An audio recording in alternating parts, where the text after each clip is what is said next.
Bonjour à tous, je m'appelle Cynthia. J'ai 18 ans. Ma vie allait très bien jusqu'à ce qu'un jour tout bascule. Amour, drame, vengeance, trahison, bonheur et un miracle, mon histoire a tout. Bon, je ne vais pas tourner autour du pot. J'ai tellement de choses fascinantes à vous raconter. Il y a 2 ans, on a découvert que mon frère Kevin avait une leucémie. Un cancer du sang. Au début, on était dévastés, mais on s'est vite ressaisis et on a décidé de combattre la maladie en famille. Mes parents se concentraient sur son traitement et je m'assurais de faire en sorte qu'il garde le moral. Je passais tout mon temps avec lui jusqu'à ce qu'il se rétablisse. On a commencé son traitement immédiatement. Il a été diagnostiqué à un stade précoce et ses chances de guérison étaient donc élevées.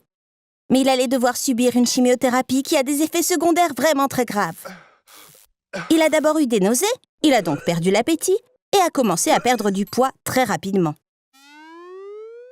Peu après, il a perdu tous ses cheveux. Il traversait une période très difficile et je ne pouvais rien faire pour lui. Il suivait son traitement depuis 11 mois. Un jour, le médecin de Kevin a voulu nous parler. Le cancer progresse malgré la chimio. On doit commencer un nouveau traitement, a-t-il dit. Kevin avait besoin d'une greffe de cellules souches. On avait besoin d'un donneur qui correspondait à la moelle osseuse de Kevin. Il y a 20 à 25% de chances que les frères et sœurs soient compatibles. Ils allaient aussi faire des échantillons de mes parents, mais ils avaient moins de chance. J'étais donc notre plus grand espoir. J'ai prié toute la nuit pour que je sois compatible. Le lendemain matin, nous sommes allés à l'hôpital pour faire les tests. Ils m'ont pris 3 unités de sang, ainsi qu'à ma mère et à mon père. Le résultat allait arriver dans 1 semaine, ce qui voulait dire que j'aurais 1 semaine entière pour prier. La semaine suivante, le médecin nous a annoncé la mauvaise nouvelle. Il s'est avéré qu'aucun de nous n'était compatible. On était dévastés une fois de plus. Alors que le médecin parlait, j'ai remarqué les résultats sur son bureau. Je les ai regardés et j'ai trouvé une erreur incroyable. J'ai tout de suite montré les résultats au médecin. Il y a une erreur ici. Ce n'est pas mon résultat. Regardez, le groupe sanguin de mes 2 parents est O positif. Mais il est écrit que le mien est AB négatif. C'est impossible. Si le sang des 2 parents est du groupe O, le sang de l'enfant est aussi du groupe O. Donc ce rapport n'est pas le mien. Le médecin a détourné le regard. J'étais si confuse. J'ai regardé mon père. Papa, on a étudié ça en cours de biologie. Ce résultat ne peut pas être le mien. J'ai encore une chance d'être compatible avec Kevin. J'ai insisté. Mais le médecin m'a interrompu. Cynthia, les résultats sont corrects. Le groupe sanguin de Kevin est O positif, comme il se doit. Mais le tien... Il n'a pas pu finir sa phrase. Par cette étrange coïncidence, on a découvert que je n'étais pas la fille de mes parents. Ils étaient aussi choqués que moi. Toute la semaine, nous étions tous impatients d'avoir les résultats du test. Ce qui signifie qu'ils pensaient aussi que j'étais leur fille biologique. Cela ne nous laissait qu'une seule possibilité. Le jour de ma naissance, quelqu'un avait fait une énorme erreur et j'ai été échangée avec un autre bébé. L'enfant de mes parents a grandi dans une autre famille. Et ils pensaient que j'étais leur fille, mais ils ont élevé le bébé de quelqu'un d'autre. Le groupe sanguin était assez définitif, mais nous avons quand même fait un test ADN. Ça l'a confirmé. Mais je ne me souciais pas de ma propre situation. J'étais tellement inquiète pour mon frère. J'aurais voulu être sa sœur biologique pour pouvoir lui sauver la vie. Mes parents voulaient me parler ce soir-là. Ma mère m'a dit « On t'aime tellement. Tu es notre fille, quoi qu'il arrive. Mais on veut mener notre enquête. Parce que si on trouve la sœur biologique de Kevin, elle pourrait correspondre. » Ils avaient raison. Je vous aime tellement aussi, et je suis prête à faire n'importe quoi pour que Kevin aille mieux, ai-je dit. On a eu beaucoup de chance, car seuls 5 autres bébés sont nés dans le même hôpital ce jour-là. 3 garçons et 2 filles. Comme j'étais l'une des 2 filles, l'autre devait être la vraie fille de mes parents. On a obtenu l'adresse de l'autre famille. J'étais très nerveuse sur le chemin. Je n'y avais pas pensé jusqu'à ce moment, mais j'allais rencontrer mes vrais parents. Je pourrais même avoir à vivre avec eux dans le futur.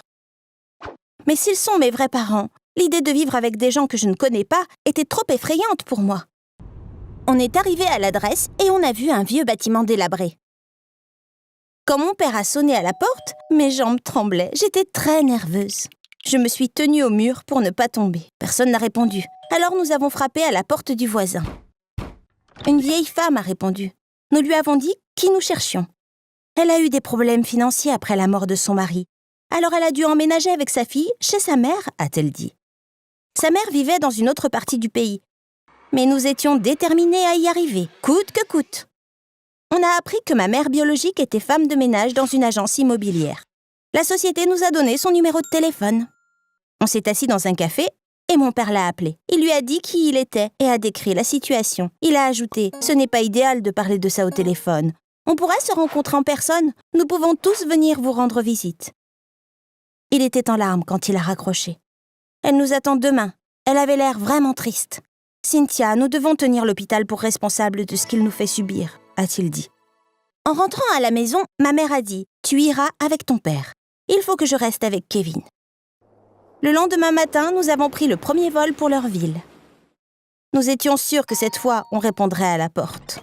Ce fut le cas. Ma mère biologique me ressemblait tellement que j'avais l'impression de me regarder dans un miroir et de me voir 20, 25 ans plus tard. On s'est mis à pleurer toutes les deux en même temps. Elle m'a serrée dans ses bras et m'a embrassée. J'ai fait la même chose, la câline et l'embrasse. Donc maintenant, je sais d'où ça vient. Nous sommes entrés. Mon père était si nerveux, il regardait autour de lui. Lui et ma vraie mère se regardaient. « Votre fille n'est pas à la maison ?» a-t-il demandé. « Si, mais elle est très anxieuse. Elle ne sait pas quoi faire.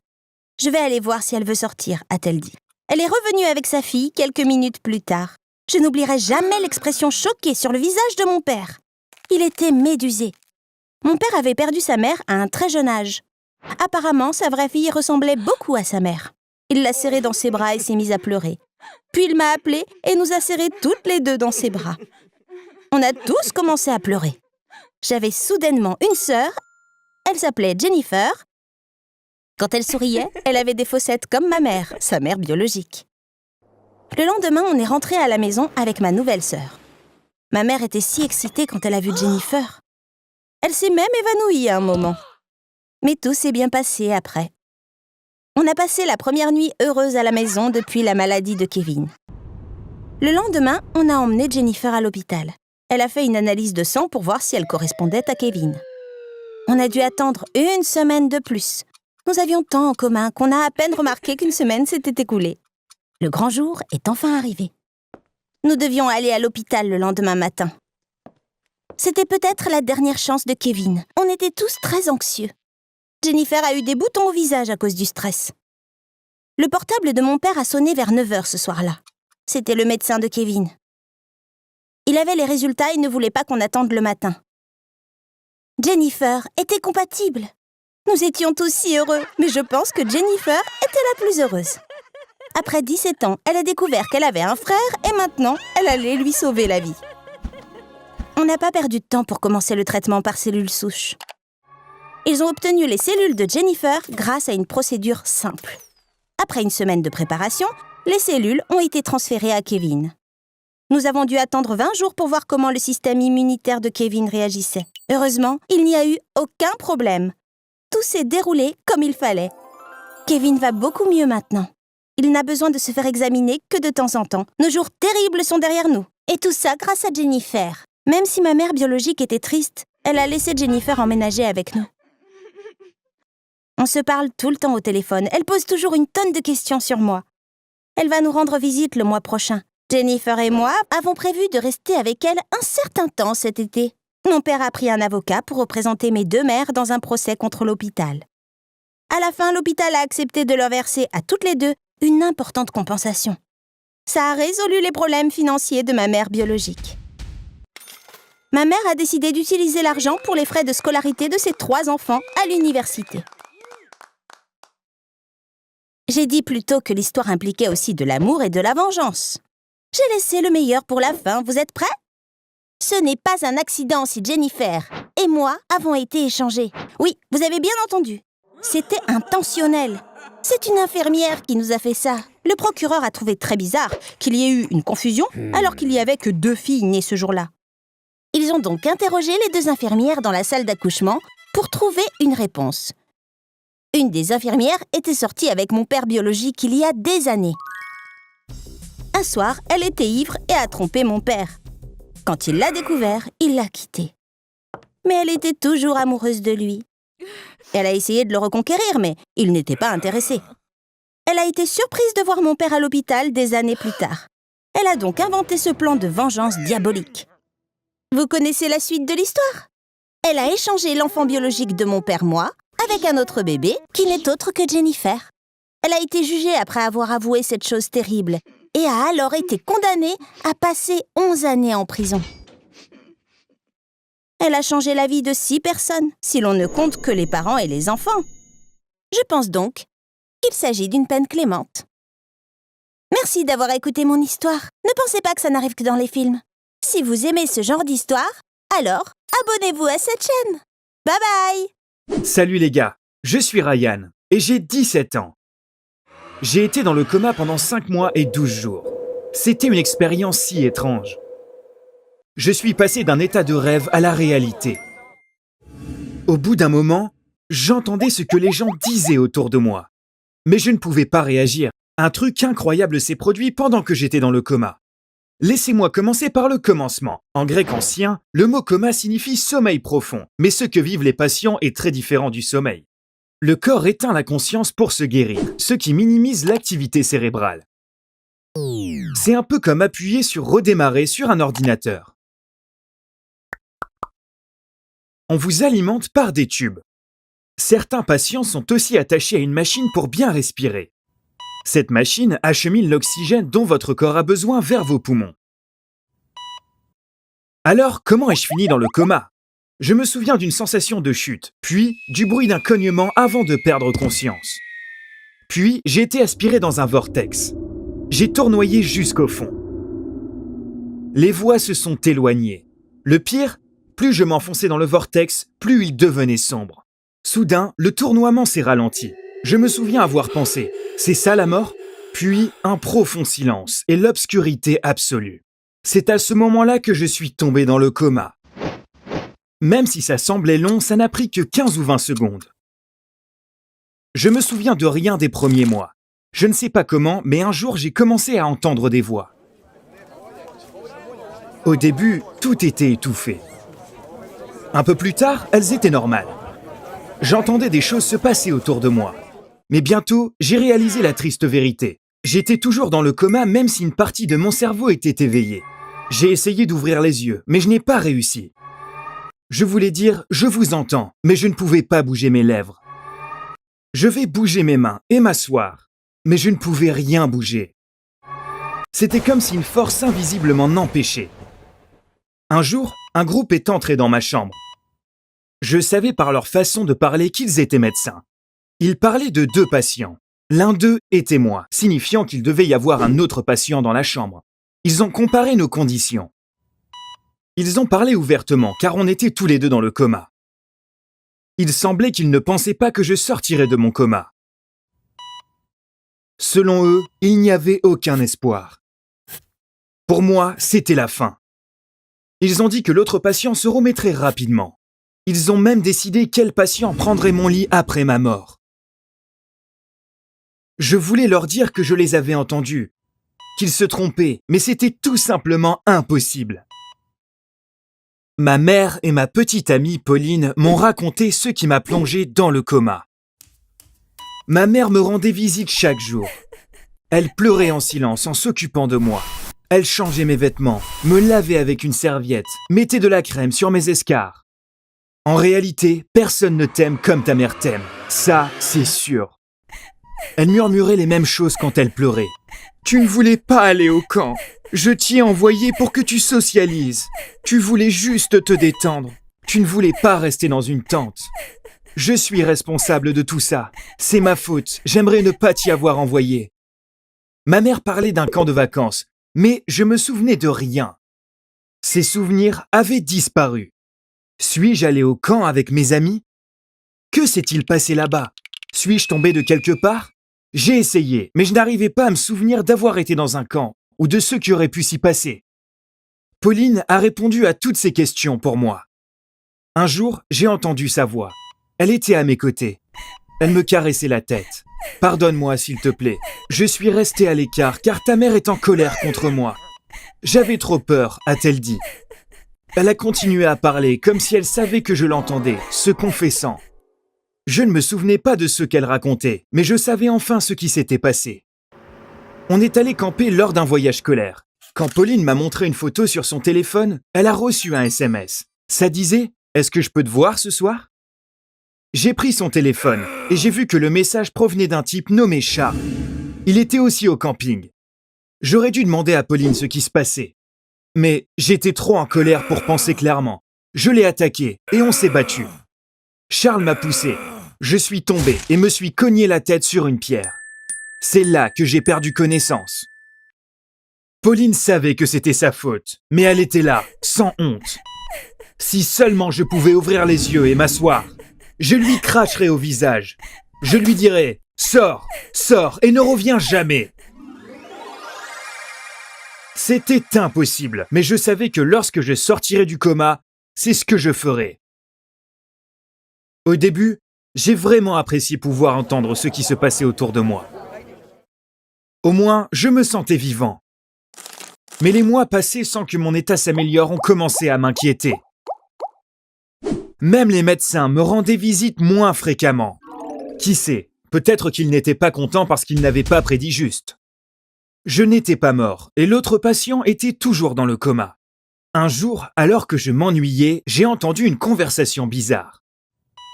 Je n'avais jamais entendu quelqu'un rendre visite à l'autre patient.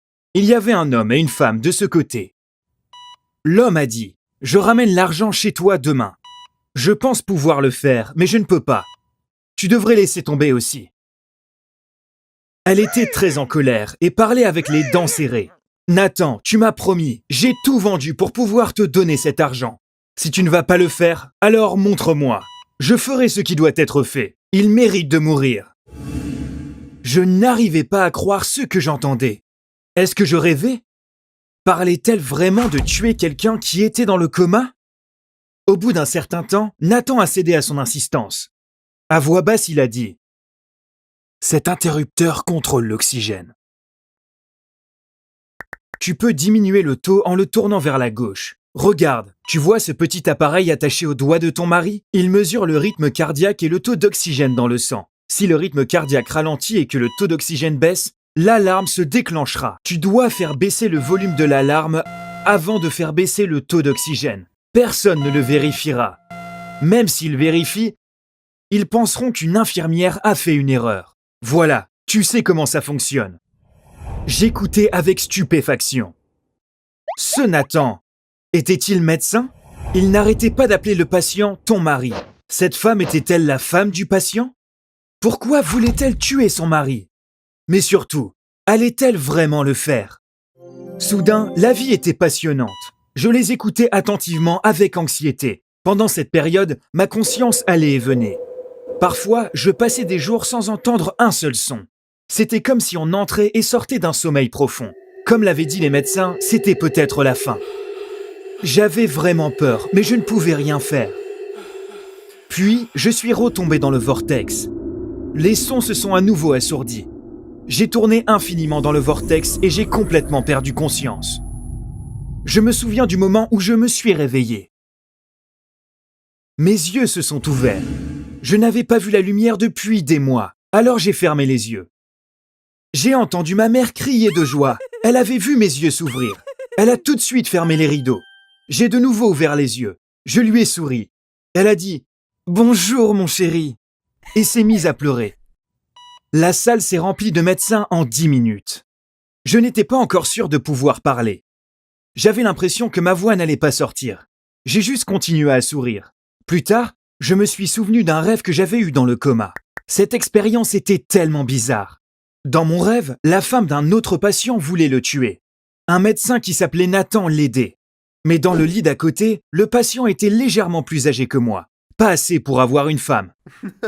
Je pouvais maintenant parler aisément. J'ai raconté ce rêve à ma mère en riant. Elle s'est figée quand je me suis arrêté de parler.